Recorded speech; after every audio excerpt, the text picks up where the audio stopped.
novels lingered on my bookshelf, and occasionally I shared them with fellow writers who took an interest in such things. When a Pulitzer Prize-winning playwright returned one to me, she observed that it was the happiest, most well-adjusted pornography she had ever read.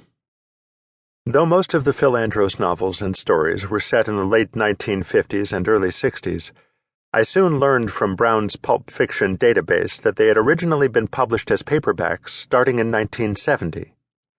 Only the story collection Stud had been published in hardcover by a house called Guild Press in 1966.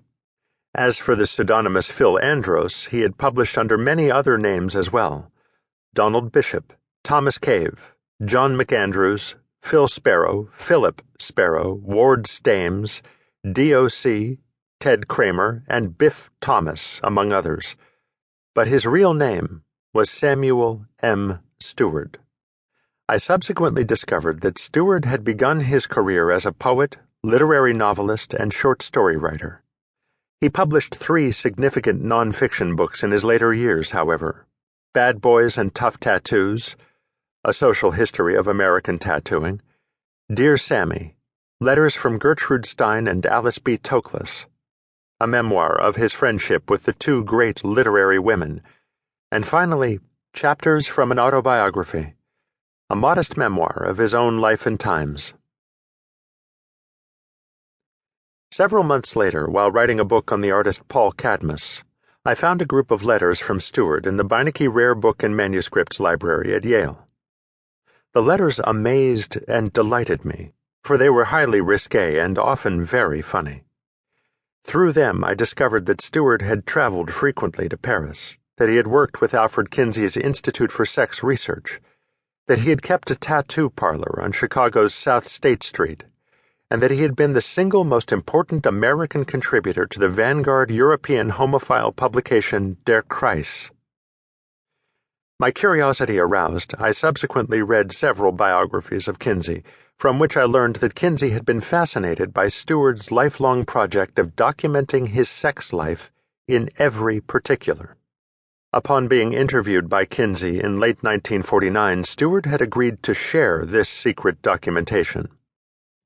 His later contributions to the Kinsey archive included drawings, photographs, sexual paraphernalia, homemade erotic decorative objects, and, most important, a vast compilation of numerical data and written material, including correspondence, fiction, personal narratives, diaries, and journals.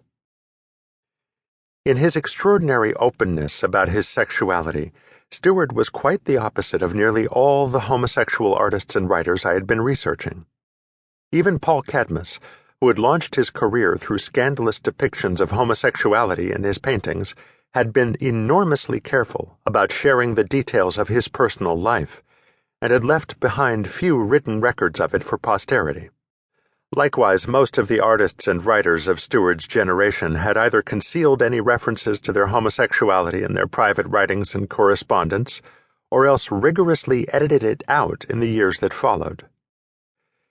As a result, first-hand accounts of homosexual lives during the middle years of the 20th century have remained under-chronicled.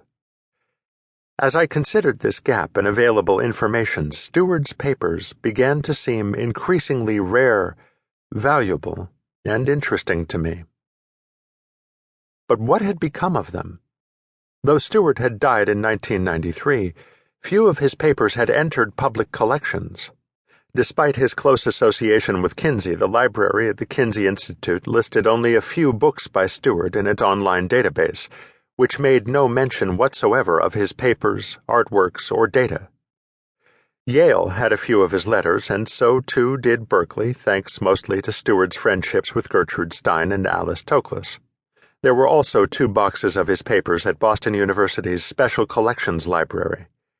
But on the basis of what I subsequently found there, most of it dating from the 1980s, I sensed there once had been more.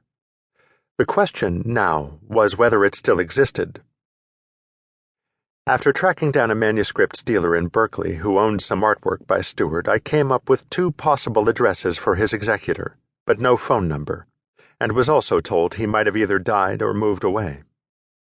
I wrote to him at the addresses I had been given, but received nothing back.